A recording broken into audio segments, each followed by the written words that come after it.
Hello and welcome. I'm Lauren. And I'm Leyna.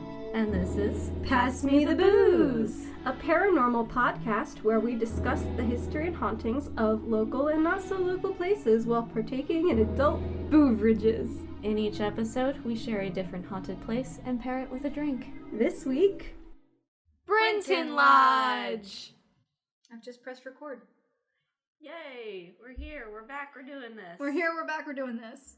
For us, it's been a bit. Oh shit, we didn't get the beer. That's okay. I got us covered. Oh? Yes. So I have a surprise for you. Oh no. And we're recording. This is great. Yes. But you can't be mad with... I have two things. Okay. No, three things. Okay. But you can't be mad with how I acquired this. I'm scared of how you record. All right. First thing. Ooh. Is this from Triple Bottom Brewing? Oh, you went Brewery? without me. Ah, Maybe. But okay. I wanted to bring you something back since we didn't get to taste their beer last time. Didn't. Now this isn't like the beer, it's not Purpose Pale Ale because the hops that they use for that, they're not going to have back until October. Okay, so we'll have to go in October. Yes. All right. We'll do like, I don't know, a special Eastern State episode after our very long two-parter. Yeah. Oh my god. What a time that was. Editing that? I believe it. Oh man. Talk about a hot mess. That was a fun time. We got a little drunk that time. We did. We did shots. What was the rule? Quickly. What was the rule we created? That whenever we have a two-parter, we take a shot, and then whenever someone goes to the bathroom, we have a shot. All right. So the bathroom rule we're gonna keep. Yes, which is great because speaking of which, I have something else. Ooh, gifts. Ooh. Oh my gosh. All right. So these are Eastern State Penitentiary shot glasses, and they're nice. Oh man. This is fun. I like this. All right. I saw those and I'm like, these are heavy and they are cool, and I break them. I love this. All right, awesome. Yeah. Yay! Are you? Is the third gift what we're drinking tonight? Yes. So. Ooh, it's in bubble wrap. Yes, because I was actually able to get this delivered to my house because I didn't have time to go to Hidden River. That's fair. So this is a Saison ale, and I don't know what the fuck a Saison is, but that's what it is. Nice. And it's called Nefarious Vibes, and I thought that was very appropriate. That is incredibly appropriate. So where is this from? It's from Hidden River. It is the brewery that Brinton Lodge is attached to. Yay! So we get a little taste of the spooky. Yeah, exactly. Are we drinking out of our shot glasses, or are we saving our shot glasses for when one of us has to pee? Yeah, let's save those. All right, I will get glasses. Yes. I don't know how to open this. It's like... I think you have to actually, take it over to the bottle opener. Oh, wait, I have one on my keys. Oh. So... Oh, my keys are in my car. There's a bottle opener now on the wall there, and there's one over by the sink. Fancy. And, fun fact, so we got a housemate here. Ooh! Oh no! Oh no! It exploded a little bit. Exploded like everywhere. It's fine. There's still plenty left. Yeah. It smells good. It does. All right. I love the design Oh yeah. on these bottles and cans. I'm pretty They're awesome. sure. I'm pretty sure all the can art is done by local artists. Oh, we love a local artist. So this one was made by, I'm sorry, I'm gonna butcher your name, Mike Cavini, Keaveney. Nice. Thank you, Mike. Thanks, Mike. This is a cool ass label. Yeah, it makes it delectable. But what I was saying before the bottle just exploded on you upon open. Sloppy. We got a housemate. So. Oh yeah. And the housemate is theater person. So we have a whole bunch of mismatched one or two glasses now that were parts of sets. Oh. What? So these were That's in cool. plays. So that's what we have to drink out of right now. Oh wow. I feel very special today. Oh yeah, but while I was at Eastern State, I did catch something that I want you to see. I'm excited. So this image I like snapped at the end of Death Row. It's in like the last cell. I'm gonna see if you can see what I see. Okay. Do you see what I see? I see a person. Oh, right away. Yeah. Yeah, no, like right there in the middle of that room, I see a person. Yeah. And if you zoom in, you can actually like see like facial features. Oh no, shit! The no, and in like, the all right, so you eyes see like a face, like there's nose, and like you can see like where an eye would be. I don't like that. So spooky. And they were looking like right where the window was where I was taking the photo. That's like really, really cool though. So that was the extent of my ghost hunting. Well, it was still ghost hunting nonetheless, which is awesome. Well, cheers. Cheers!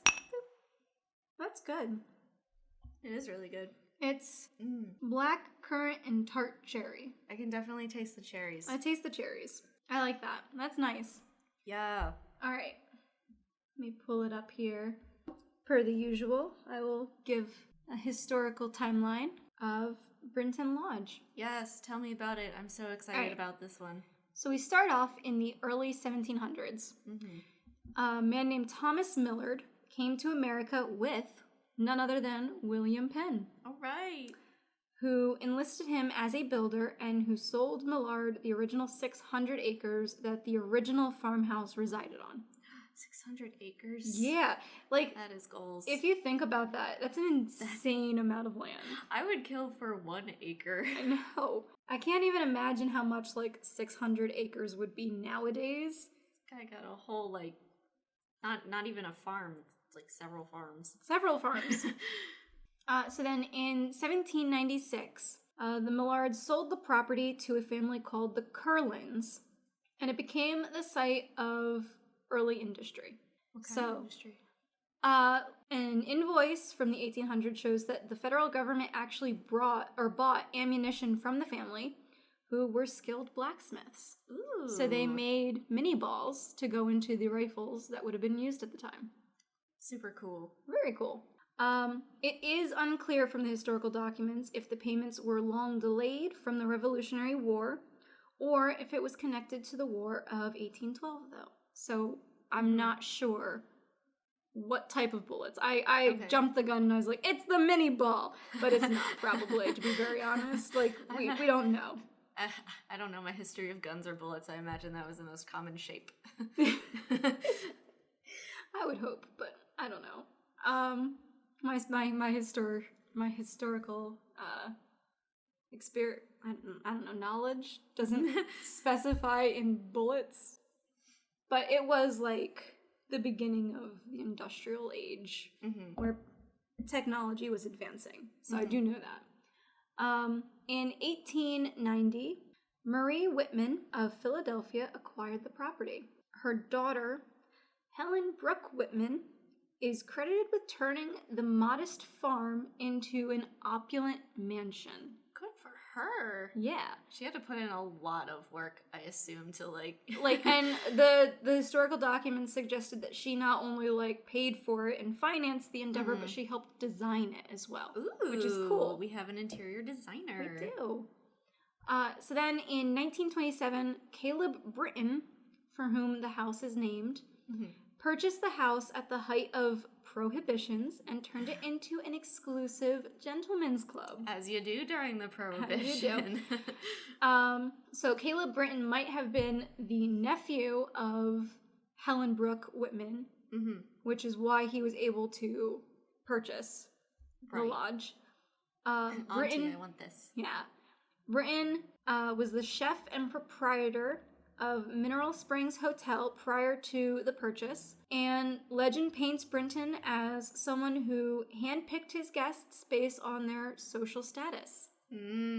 Guests included those well known to Britain, so quote-unquote politicians and social jet-setters, whose cars were parked under a barn to protect their privacy from people passing. I'm sure there are many reasons they didn't want people to know that they were hanging out there. Well, keep in mind, this was Prohibition time. Britain would offer his guests a place to gamble and drink and neighbors claim that it was also used as a brothel. Oh, I bet. So This is that's like the fun house. fun. Oh yeah. The place to be for. The place to be.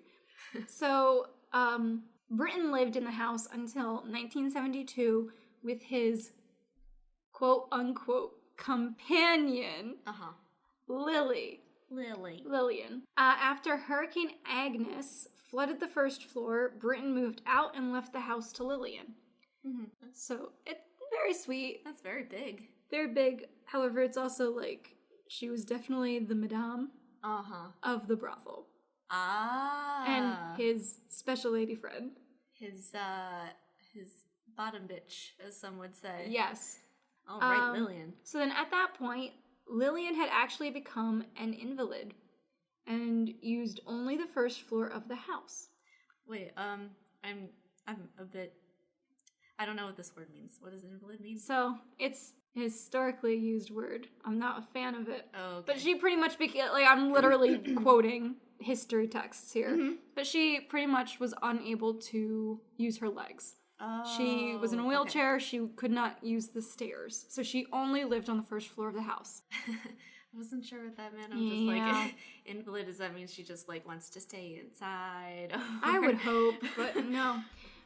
So she had started only using the first floor of the house. However, neighbors began reporting seeing blurry figures in the upstairs windows. Interesting. In 1978, the mansion was renovated and converted into Covada's Brinton Lodge. And then it stayed as that restaurant until 2006. Covada's closed due to being damaged again by floods. And I remember that sign being there and driving past it all the time because, I mean, not to pinpoint our location, we lived super close to this place, so we would drive past it all the time. Well, when I was younger and I did dance... Right, that studio's right there. It's right down the road from it. And I remember Covada's being Covada's. But they closed down in 2006 due to flooding. Right. And keep in mind, they are right on the Schuylkill River. Yep. So I can imagine it being a floodplain. I gotta have that flood insurance.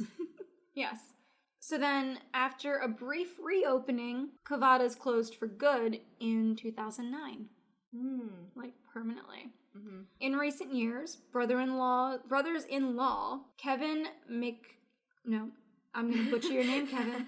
Kevin Margich and Douglas Reeser opened Hidden River Brewing, which now resides at Brinton Lodge.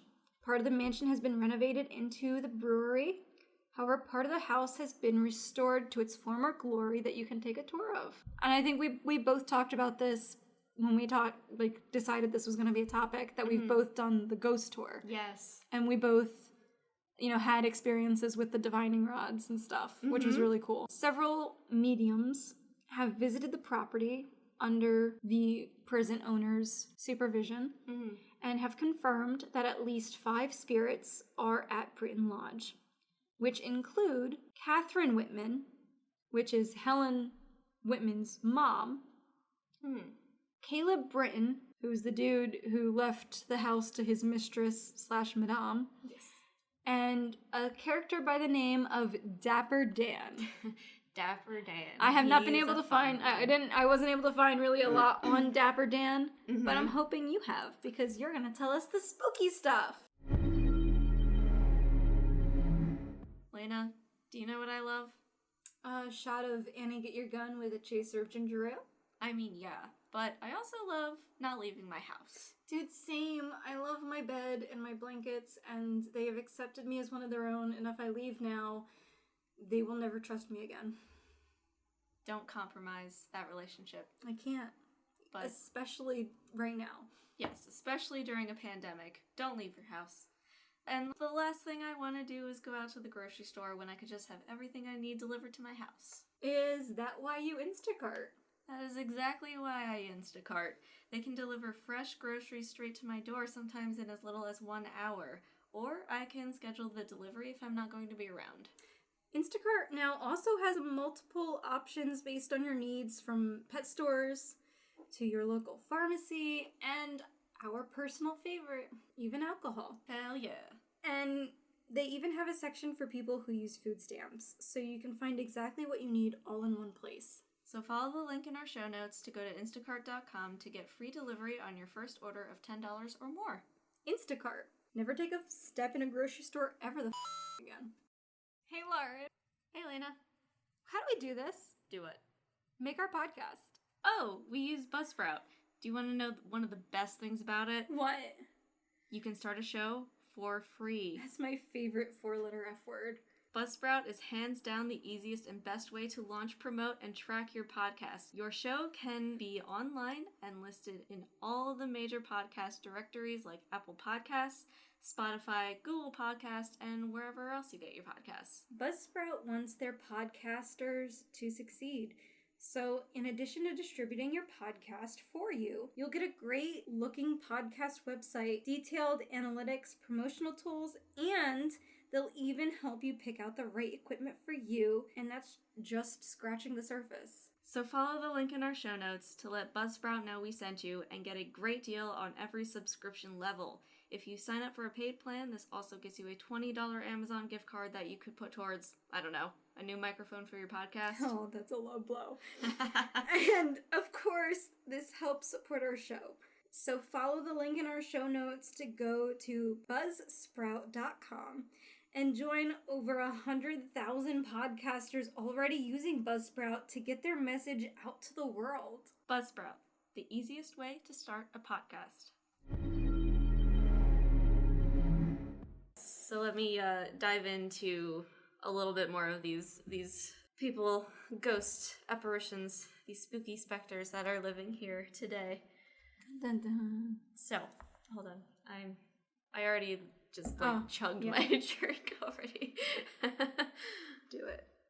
Get on my level, Lauren. It has been a long week already. It has been an incredibly long week. So, this is a colorful cast of spirits that we have here. I love it. So, as you said, there are several spirits here in this building, including Mr. Caleb Brinton himself, Catherine Whitman, a malevolent shadow being on the top floor, a young girl, and, of course, Dapper Dan. This location is known as one of PA's 10 most haunted houses. In the late 1970s, a medium who worked for Scotland Yard as a psychic detective stayed for 2 weeks, and he identified 5 spirits that had died there, including the malevolent presence on the top floor. Ooh. His name was Don Galloway, not the actor. When I was Googling him, this actor came up. I'm like, I don't think this is the person I'm looking for. But he's like this big psychic in Britain. And he was in the area for a World War II commemoration in Reading. Fun fact. He said that while he was on the plane to the States, he had a vision of Brinton Lodge and connected with the spirits here. So upon arrival, he asked around and was eventually led to the lodge. During his stay, he identified Caleb Brinton, Caleb's mother, Catherine Whitman, which I've been getting like weird bits of information about who his mother was and who Catherine was. Yeah, because I think my notes, I have Catherine as Helen. No, wait, I messed up. It's not Catherine. Marie Whitman acquired the property in 1890 and then gave the property to her daughter, Helen Brooke Whitman. Oh, So Marie might have had multiple kids. Okay. And then Helen and Catherine might have been sisters. That seems legit. Yeah. Or sisters-in-law. Sisters-in-law. Sisters-in-laws. Either way, I think they are family. And, So there's Caleb, his mom, and then the male spirit called Dapper Dan, and the troubled spirit of a little girl. It's estimated from additional sources that there are, in fact, 5 or 6 spirits here, but it could be more. Some people have seen the spirit of a young boy, and some people think that the old woman spirit, the famous Lady in White, and Caleb's mother are all different spirits. Some think they're the same person. It's up for debate. I'm not really sure. Galloway also believed that a body was buried somewhere on the property, possibly someone whose name started with an L, who lived there in the 1800s. That's creepy. Couldn't find anything on if there is someone with a name starting with an L there. That was connected to, well, Lillian. Could have been Lillian, but she was around in the 1900s. 1970s, unless she's like a vampire or something. You never know. She could have been buried on the property. He might have just gotten the dates wrong. Did I say 18? I meant 19. Psychics that have visited after Don Galloway have also sensed these spirits and believe that the lodge is a portal between worlds. Former owners over the years have reported footsteps, disembodied voices, moved objects, and shadow figures, among other things. The owner now claims that not to be susceptible to spirits. That's a lot of S's. But he believes others have had real experiences, which is valid. I like a supportive skeptic. Well, and we've talked about how, like, if you don't believe in it, or if you do believe it, and it is how much you'll experience. Right. Yeah, I think certain people are just more open to it, more open to those energies than most people, so they experience less or more. Yeah. So many of the spirits, according to visitors, employees, and investigators alike, will manifest themselves as dark shadows as they travel from room to room and down the hallways. So I wonder if people mistake the malevolent shadow being as, like, just one of the regular ghosts.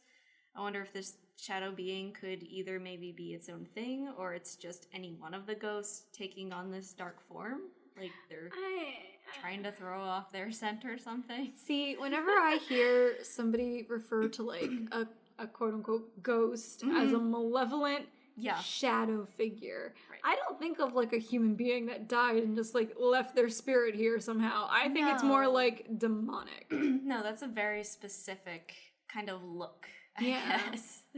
Wait, is that the picture you put on? Yeah, the one that's just, like, the black mass.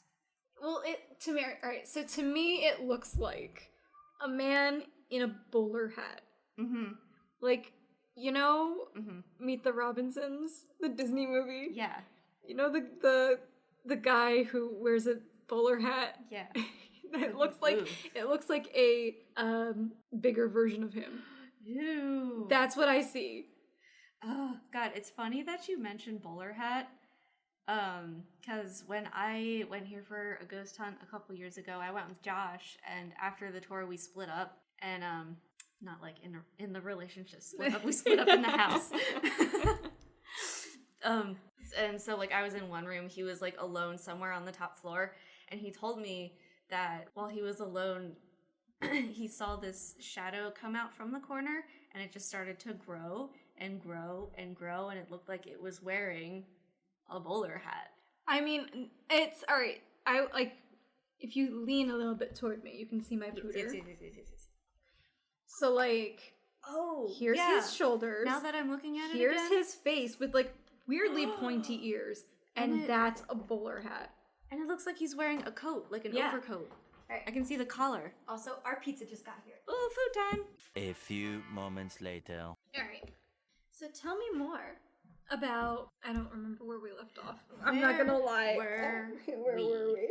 Let's see. Right, we were talking about the ghosts and the dark shadows and the guy with the bowler hat. Bowler hat guy. Yeah, I'm gonna post these all on our socials so you can see, but No, it's definitely a man in a bowler hat with, like, the collar of his jacket pulled up. There's definitely something to that. Yeah. And I think that the background for the story is that there was nobody there, because you can see that there were two people, like, at the table. Yeah.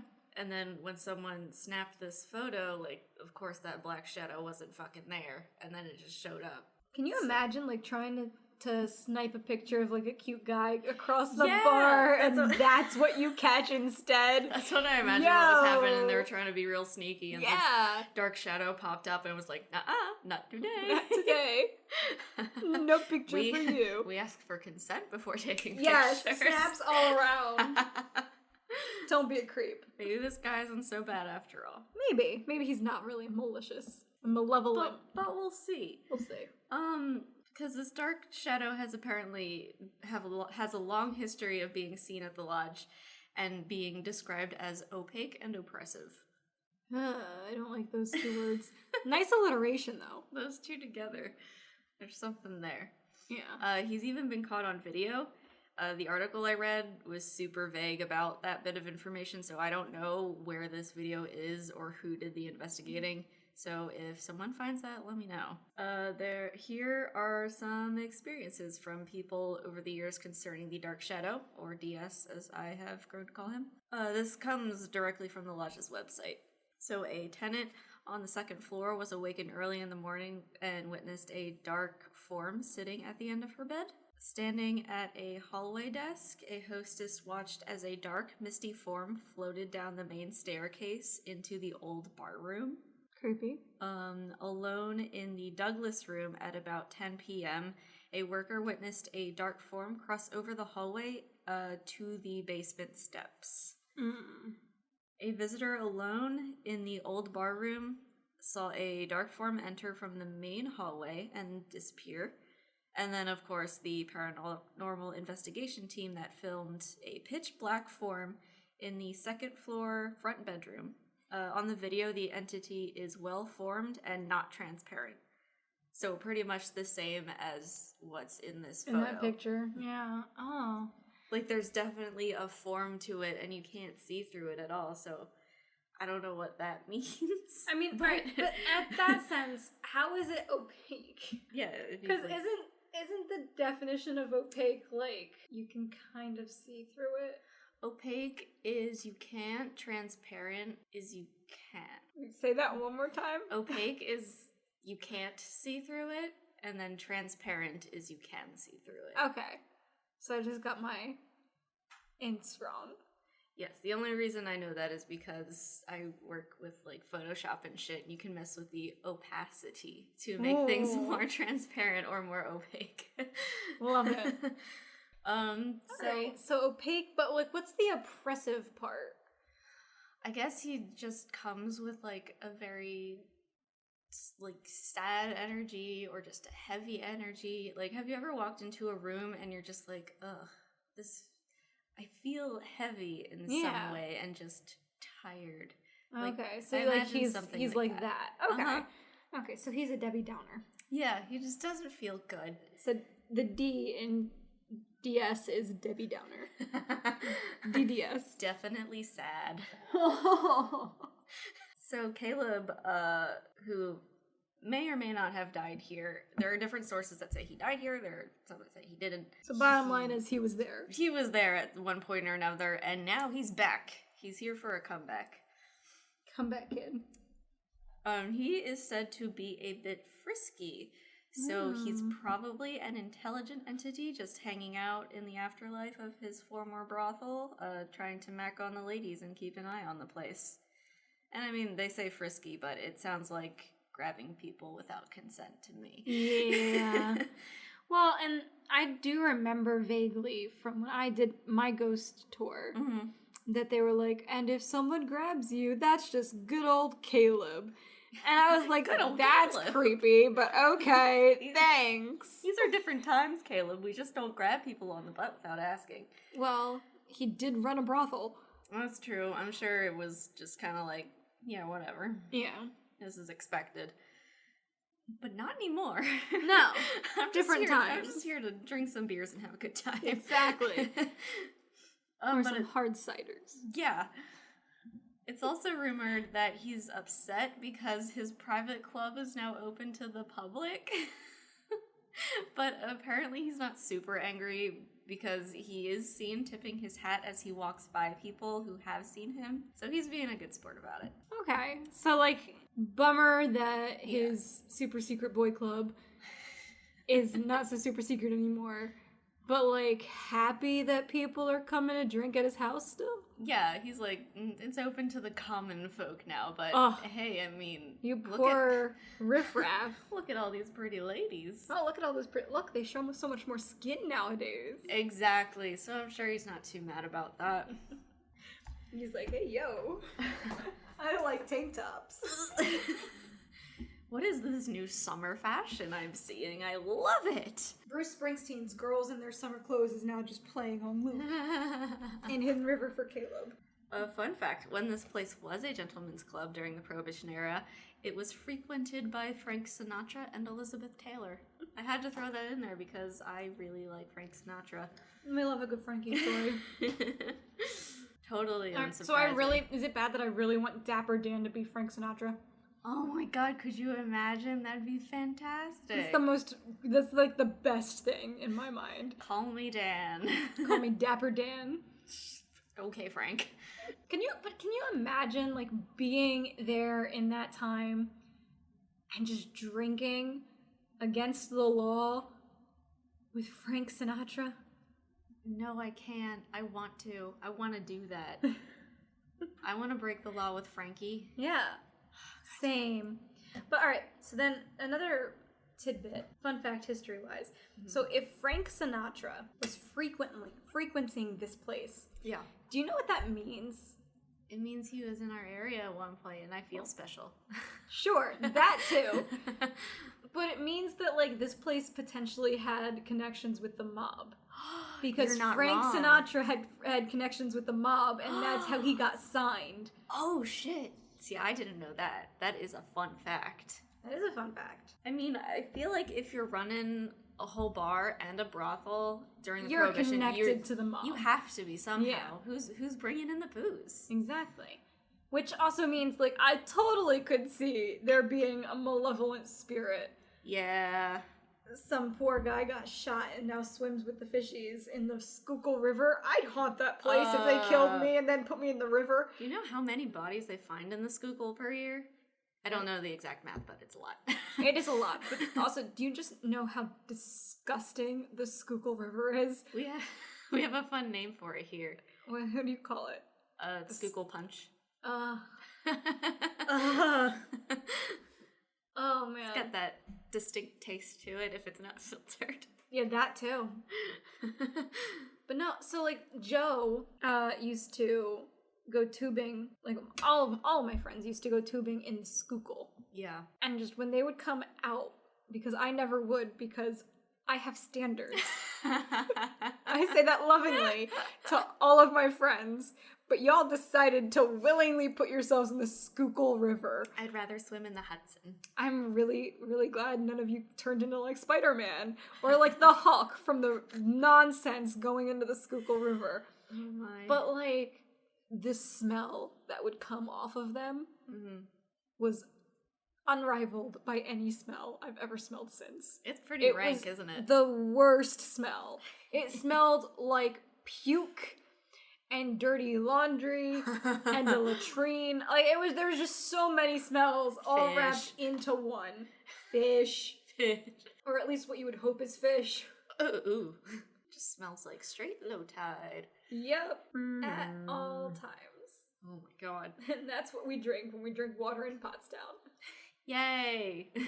We're accustomed to it at this point. I don't think it'll harm us, but... No, they put enough fluoride in it, it's fine. Alright, so we're actually gonna talk about Dapper Dan a little bit. Dapper Dan! So he is said to be, quote, a ladies' man, and I use that term very insincerely, because he is said to pinch and blow in the ears of female guests and also pinch their bottoms. So wait, he pinches their ears before blowing in them? Yeah, I guess that was a thing back in the day, because I've never heard of someone doing that as like a flirty thingy. I flick people's ears, but out of that's more like I'm flicking your ear because you've done something bad, like I do with my cat. Yeah, like you little shit. Yeah. Ew. Like I think I would be more okay with someone grabbing my butt than pinching my butt. I hate being pinched. All I think of is I gotta Google whether or not Frank Sinatra pinched people's ears is what I need to look up right now to see if Dapper Dan is Frank Sinatra. Just a BuzzFeed list of Frank Sinatra's top 10 quirks. Yeah, so we have another frisky fellow here, a real horn dog.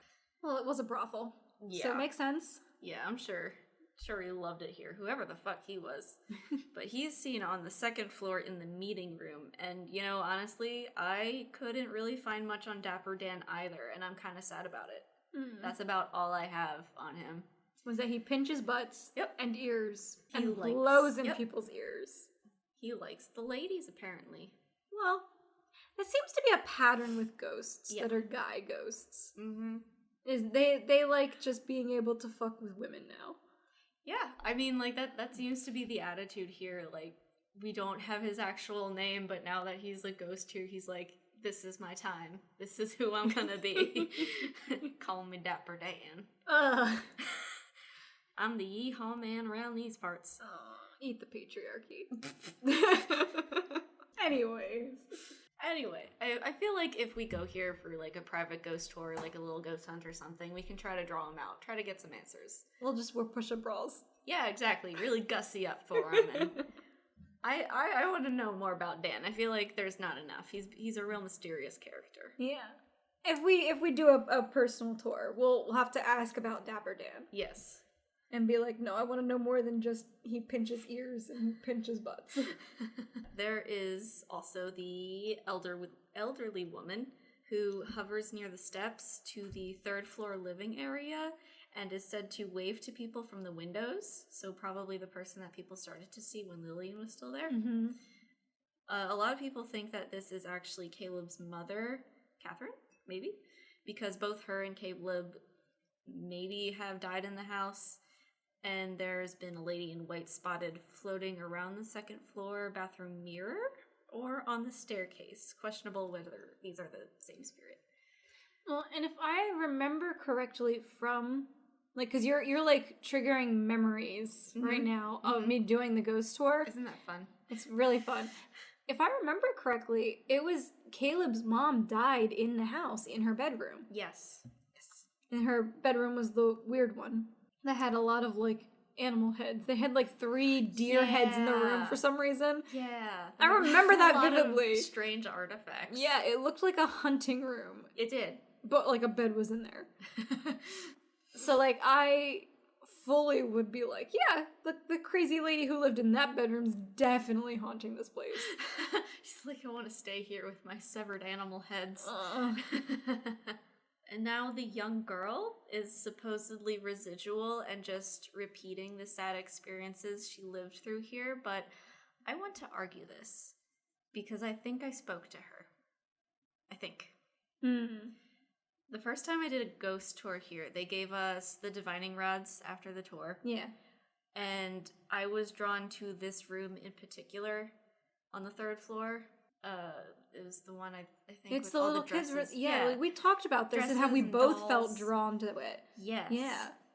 The guide told us that the little girl spent most of her life in this room and that there was a spirit that liked to hide in the closet. So after the tour, I decided to sit in the chair beside the bed and ask a few questions. I never used divining rods before, so I just kind of sat down, tried to, like, get aligned and shit, and introduced myself, you know, and just opened up for a session. I said I was going to ask some basic yes or no questions. If the answer was yes, they'd cross the rods. If the answer was no, they'd separate the rods. I asked if they understood, and the rods crossed.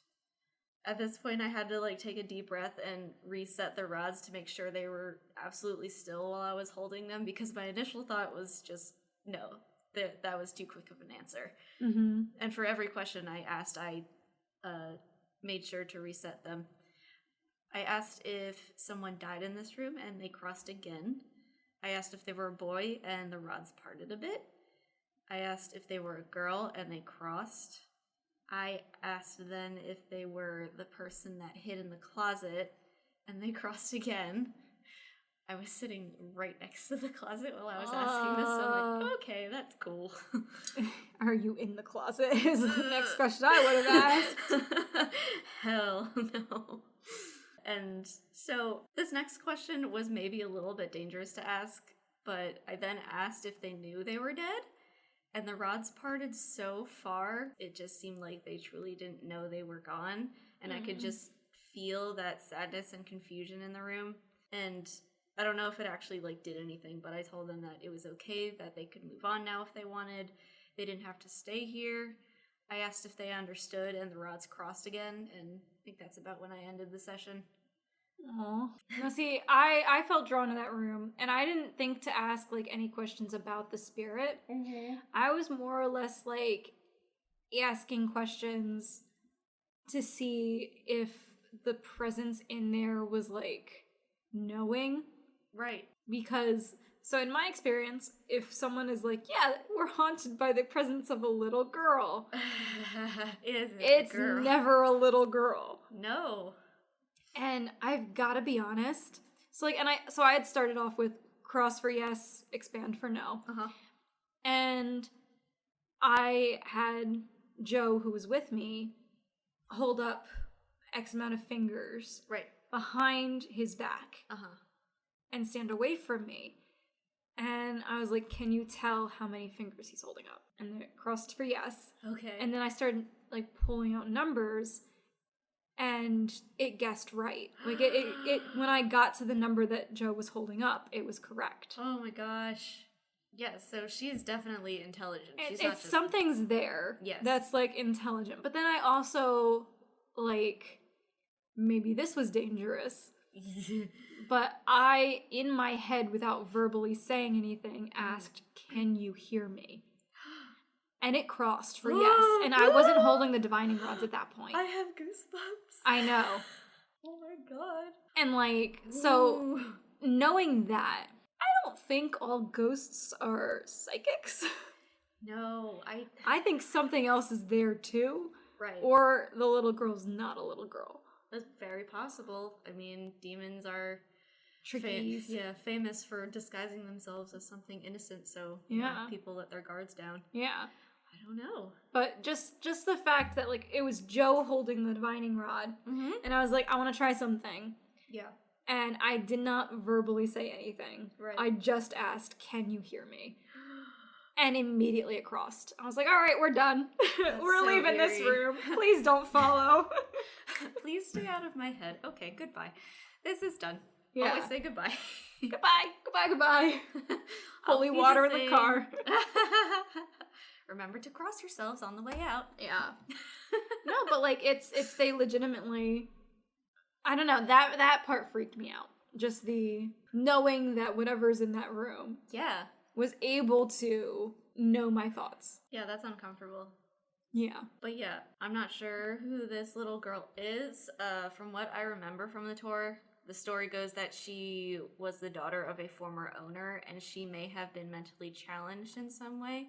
So she was confined to this small room, and eventually I think she may have gotten really sick at one point and died in the room, which is why the energy is so heavy and sad in here. There's a rumor that this little girl could have been Caleb's daughter, as he did have a few girlfriends over the years living with him. But Just again, a few. we're not super sure who the parents are. Yeah.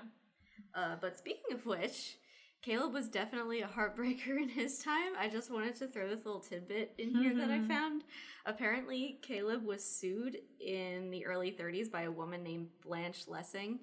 And I'm just going to read the excerpt from the local newspaper that was printed at the time. I love it. The Mercury, actually. Oh, the Mercury. It says, quote, "The plaintiff charges Brinton promised to marry her when she obtained her divorce from Joshua Blyme Lessing. After she received her divorce decree in 1927, she said she lived with Brinton in a roadhouse which he operates along the River Road in Chester County. From August 1927 until June 1932, the brief charges, Brinton introduced her as his wife and promised continually to marry her. She said Brinton paid for her divorce, and it was on this promise of marriage that she lived with him. Recently, however, she charged Brinton became infatuated with another woman and asked her to leave." Yo! All right, that's Caleb, you dog. That's a dick move. He's a scoundrel. He is a scoundrel. Ugh. I think that woman was actually Lillian Moore, if I remember correctly. Well, and I don't have a last name from the historical documents, but she lived in the house past when Brinton did. Yep. So I think he dumped Miss Blanche for Lillian. Oh, man. Poor Blanche. Wait, what was Blanche's husband's last name? Lessing?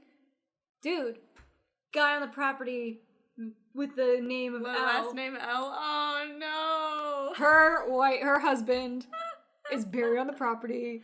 He killed him Oh no. to have his wife because he's in the mob. The divorce wasn't enough. The divorce was not enough. God.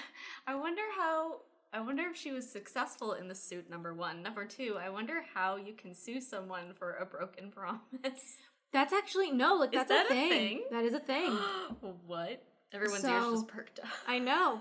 No, so that's actually a thing. So, like, not to dive too deeply into my own life here, but I've been engaged a couple of times. Just a couple. It's fine. Tea.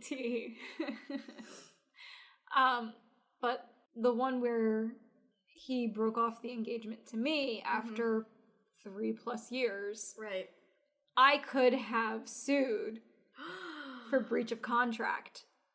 Because giving someone a ring and saying I'm going to marry you, it's a verbal contract, is a contract of sorts. And you, by breaking off said engagement, especially in a untoward way, is considered a suable offense, especially back then. Now it's like one of those obscure things that nobody would even think to do, because why would you? It just seems absurd. But like back then when women needed a husband. Right. Okay, this was a thing. Yeah, that makes more sense. Yeah. Like, I'm familiar with written contracts and I guess verbal business contracts, but like just because like someone said, never mind, I'm gonna go over here now. Honestly, she probably did get awarded at least a sum of money. Yeah, I'm sure he could afford it too. I mean, he paid for her divorce. He paid for... What kind of asshole pays for a woman's divorce? Has her move in for what? It was, you said 1920? 27 to 32. That's what? A solid 5 years? 4 years? Yeah, about 5 years. And then it's like, fuck off. I found younger meat. Like, come on. This Lillian must have been quite something, because she came into the picture and got his whole estate. Yeah. Well, it's also suggested in the historical text that was the madame. Right. So she probably knew how to run a business. Yeah, I can imagine. She held that shit down. Poor Blanche. I'm sorry, Blanche. I'm sorry, Blanche. Though your husband, or ex-husband rather, is definitely buried on the property. Circling back to this room, orbs have also been caught on camera in this room, and K2 EMF detectors will go off randomly in the center of the room. These devices can sometimes pick up electrical currents, like in the walls or floors, but there have been instances where someone is just standing in the center of the room with no notable electrical sources, and it will just start going off. So there's some kind of like field, some energetic field that it's picking up. I was actually watching a YouTube video of a small group of people. The channel is called The Ghost in the Studio Productions, if anyone is interested in looking that up. They were doing an investigation here, and they were using one of those voice communicator things. Oh, like the spirit box. Yes, this one is an Ovilus, where it's like a robotic voice and the text appears on the screen. Okay. And they kept getting voices coming through on this one, and it kind of sounded like whoever was trying to speak was struggling a bit because it kept cutting out. I couldn't totally understand what was being said because it was just like in that weird robotic voice that the machine just makes. And these guys thought that the device was actually broken, so they decided to leave the room. But as they were leaving, a voice came through that clearly said, "Boy, you away, away, away," and then it sounded like it said "here." It kind of seems like a mixed message. Like, why would you tell them to go away and then say "here"? But since it was cutting out before, maybe the whole message didn't come through, and they meant to say something like "away from here." That would just be my guess. They also caught another voice from one of the cameras they had set up in one of the hallways, and very faintly you can hear someone say "help." Of course. Yeah, it's And in another room, someone whispers, "Please get out." Well, at least it's a polite ghost. Please leave. I'm trying to sleep. It's like 1 a.m. You're annoying me. I have to imagine ghosts get tired of people just like walking through their houses, like asking all these questions. I'd be so done. I'd be like, get out. Please get out. Help me. There are strangers in my house. Help me sleep. And one instance, while they were recording themselves, they also caught what sounded like a woman shrieking. And you can hear it in the recording clear as day. But while they were there, they weren't able to hear this at all. Like, I got chills hearing this because it just sounds like someone is either being hurt or just absolutely terrified. I'll try to see if I can find the clip later and just show you this one part. Yeah. Oh, man. See, I don't like stuff like that. Like, it was very loud, but it sounded like it was far away, if that makes sense. Like a far-off shriek. It makes sense. It's like loud that, like, you can hear it, and they should have heard it if it was, like... Yes. With them. Mm-hmm. It was very clear. But, yeah. Well, we love a good disembodied screech. Yep. Sure. I'll agree to that. It's my ringtone. But after that was captured, the obelisk went off and said, "Talk down." They asked if they wanted them to go to the basement to talk, and the device just said, "Sit." And they didn't get anything after that, but it was just odd. Maybe the ghost was like, "You're being rude, sit down." Bitch, you're in my room. You will sit down. You're not gonna talk down to me. Sit down. We will sit and talk like adults. But they then went to the meeting room where Dapper Dan is seen. And Dapper Dan. Yes, Mr. Dan. They had the EMF meter on the table, and the group started to talk about bringing one of their female investigators up later just for like a different change in energy. And when they mentioned her, the lights on the meter started to go off. And when they asked if they wanted to bring a woman in here, quote, the lights started going off again. So he was like, yes, bring me a lady. There's too many penises. I need a vagina. They're like, okay, shit. Now, can you imagine being, like, so thirsty in the afterlife that the only thing you respond to ghost hunters with is just a woman? Bring me a woman. It's like the king. Yeah. From Penhurst. Very demanding, knows what he wants. But here are some additional sightings. I guess these are more like lesser seen, lesser experienced spirits. But there was the reports of the young boy. Yep. There are rumors that a gardener hung himself in the basement right below the young girl's bedroom, which supposedly created this portal of sadness. And so that's why the young girl's room is called the portal room. Ah. It's just like this whole area of just consumed of sad. Yes. Oh, I hate that. Which, like, I'm thinking now, if the gardener did hang himself in the basement, and some people have reported seeing the dark shadow figure like go towards the basement, I wonder if maybe because he died in such a way, could this dark shadow maybe be the gardener? Yeah, bowler hat guy is a gardener. Seems like pretty fancy attire for a gardener, but maybe, I don't know. Maybe he got dressed up for the occasion. You know, some people do. That's true. But there are also rumors of a chamber below the ground, which could have been a holding place for runaway slaves. Oh. Which, good and bad, at least they were, you know, it was like kind of a safe haven. But yeah, I don't know. I didn't find much on that either. You wouldn't. I can't imagine you would. No, probably. Just because they would keep records of it. They wouldn't.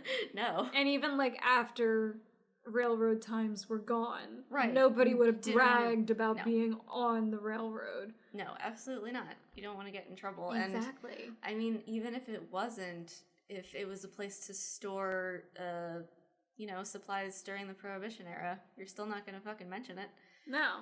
So there's that. Maybe they'll let us like in the basement or something. We can find out. I'll petition them to let me do an excavation of the grounds. I have a degree. I have a degree, ma'am. I'd like to dig up your property. Man. Respectfully. But overall, the ghosts here seem to be pretty harmless, and I think they're just kind of watching over the place, except for our dear friend DS. I'm not sure what's going on with that.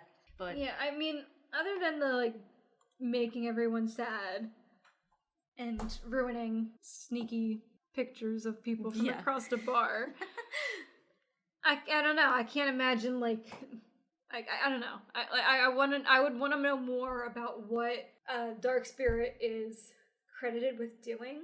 Right.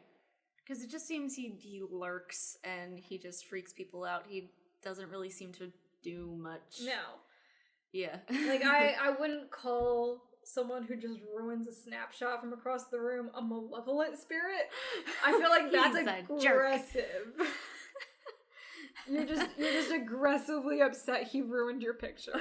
Is what that feels like. Just gave him this bad rap. He's just sad. He's the emo boy of the property. He's the bowler hat guy. Oh, poor bowler hat man. But yeah, nowadays they do regular nightly tours by candlelight. The tour runs about 90 minutes, and they give you plenty of time to explore afterwards with equipment they provide. There's also a midnight ghost hunt. Here's just a quote, like some information that I found on the midnight hunt. After the crowds depart and the actors leave, the owners give visitors the option of exploring the building with EMF meters. And there is no tour guide or script. You usually have about 2 hours, and the tickets are $25 a person, so... And that's the one we're gonna go do. Yeah, that seems doable. Yeah. And along with renting the place for private investigations, they're also open to hosting weddings here. Because, I mean, once they opened, they were just like, well, any idea that we can come up with to make money? Let's do it. Let's do it, yeah. Because they dumped so much into, like, renovations and making it what it is now. And it's a really nice place. It is really nice. Like, I cannot recommend this more. I love it there. If you are in the area and you, 1, like spooky stuff, and 2, like a good beer. Oh my god, yeah. Go on down to Hidden River. Yeah. Hold on, let's pull up their hours so that we have them correct. Yes. Hidden River is open Thursday through Sunday. Thursday, 3 p.m. to 6 p.m. Friday and Saturday, 12 p.m. to 8 p.m. and then Sunday 12 p.m. to 6 p.m. Perfect. Yeah, so go get yourself a beer and booze it up. See some spooky shit. Yes. Pass yourself the booze. Yes. They have events now for almost like every holiday. They have Toast with a Ghost every year for New Year's. Love it. They also do a Valentine's Day ghost tour because of Free Love Valley, which we need to talk about. Okay. Speaking of Free Love Valley, I don't know if they still run this show, but they sometimes do a Halloween play called Horror in Free Love Valley. They combined a story based off of the Halloween balls that Caleb used to throw every year in the 1930s and combined it with the murder within the battle axe cult of Free Love Valley that happened in the 1800s. Love it. Yes, the story of Free Love Valley is absolutely fucking wild, and we have to cover it one day if we can find enough info on it. Even if we can't, we'll just do like a little mini-sode. We'll throw it in somewhere because holy shit.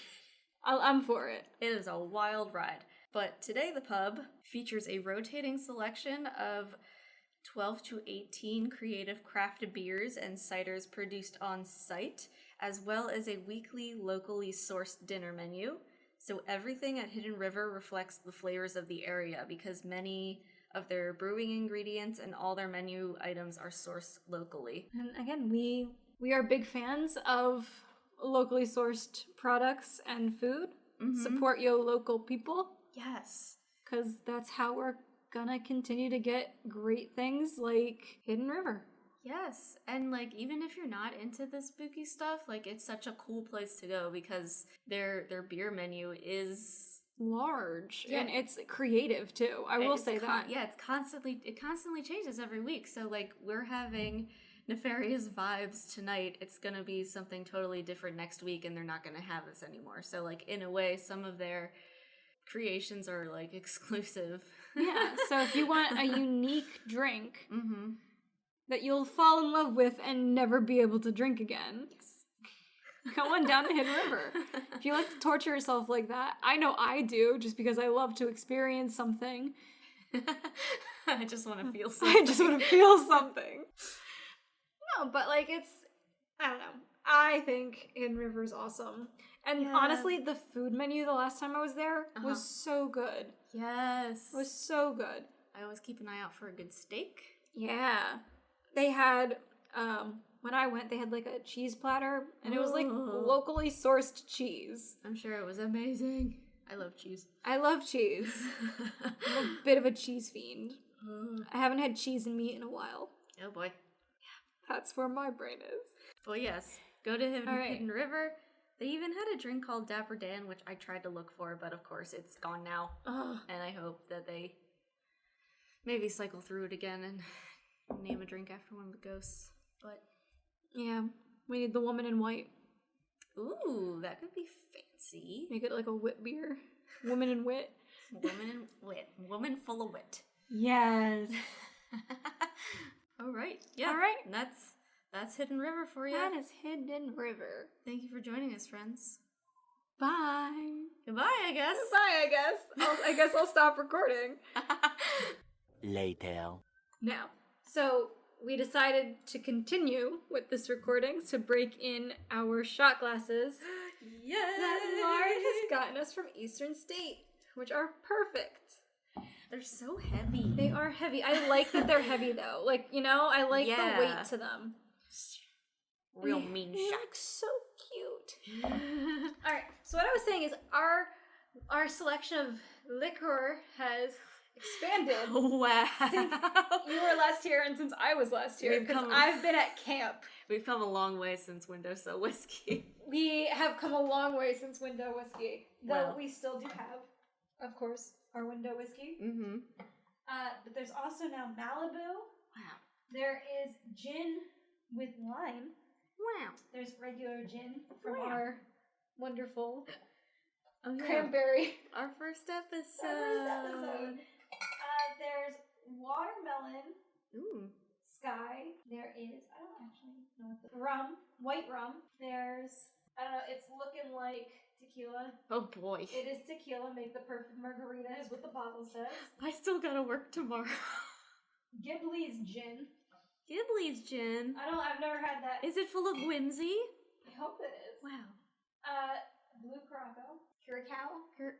Curacao? I don't know. And then spiced rum. Mmm. So what would you like for our shot glass? You know, I'm feeling like a pirate today. Let's do some rum. Alright, which one? Oh, right. What about some Captain Morgan? Alright. Miss Lauren. I did wash these, by the way, before I brought them over. Sweet. I mean, the way I approach that is it's liquor. It'll kill the germs. Right. I'm doing that, and I think I shall do... Gin. Is this leaking? Is this leaking? Well, second party foul of the evening. Hold on. Wait, how did it leak? I don't know. It's actively... I'm watching it drain the... That's so upsetting. Take the shot! Take the shot! Ah! Oh, no. Okay. Does the bottoms come off or something? I don't know. Fill the other one. I'll let you have the non-defunct one.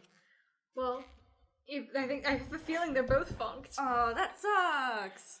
Maybe I'm- there's a way I can fix it. That one leaking too? Yeah, no, it's leaking. We're watching it drip. You see that? Oh, yeah. I just want to see.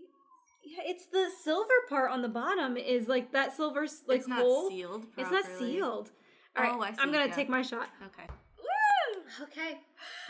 Our leaky shot glasses are broken in. Literally. Yeah, I'll ask my jewelry friend, the one that made me the ring, to see if he can seal this properly. I'm gonna use a flashlight to see. Ooh, leaky ass shot glass. They're pretty though. They are very pretty. Yay! We've broken our shot glasses! Hooray! Woo! I'm sure I'll try again later. We'll try again later. Yeah, go ahead. And I still want to use these shot glasses specifically every time we do an episode. Yeah. I would love that. These are our shot glasses. Until we get a Pass Me the Booze shot glass made. Oh, yes. Believe me, you. I've already been looking into some stuff. Yes!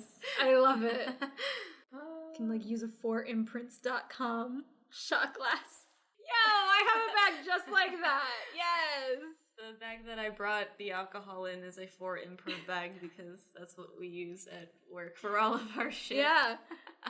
No, that's what I would use when I was working in corporate America. Yep. It's nice and cheap. Nice and cheap. There you go. Cheap sheet for you. So we'll get some cheaply made shot glasses that hopefully don't leak on you guys. Yeah, these weak ass shot glasses. Yeah, they're strong. so pretty though. They're so strong. We'll have to take pictures and put them on the Insta. Yes, I agree. But yeah, thank you for joining us. Yeah. For the shot. That was lovely. Are wonderful. No, I don't know, man. I'm bad at closing things out. I am too. All right, I'm gonna stop recording now. All right. Ta-ta for now. That's the end of this ramble. Bye. Bye. Thank you everyone so much for listening. Be sure to follow us on our socials at Pass Me the Booze, spelled BOOS. We're going to try and post regularly with previews to upcoming episodes, as well as our drinks of the week. If you partake in the drink of the week while listening to our episodes, please tag us. We'd love to see it. We also want to start reading some of your stories at the end of each episode, so if you have a scary story that you'd like to share, you can send that to passmethebooze@gmail.com with the subject title Bonus Booze. Again, that's BOOS. These can be anything from personal ghost stories, UFO or cryptid sightings, even true crime. We want to hear it all. We also welcome drink suggestions, so if you're a bartender, hit us up, or just a boozy aficionado. Lastly, please consider giving us a nice rating wherever you might get your podcasts.